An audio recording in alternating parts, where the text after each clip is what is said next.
This was fun.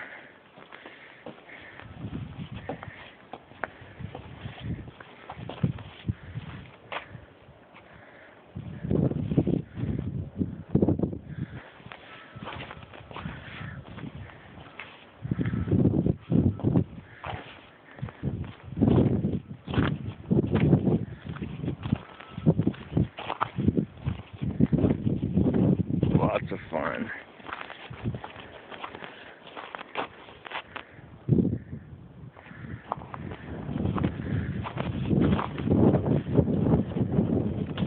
There's the tool that did the damage.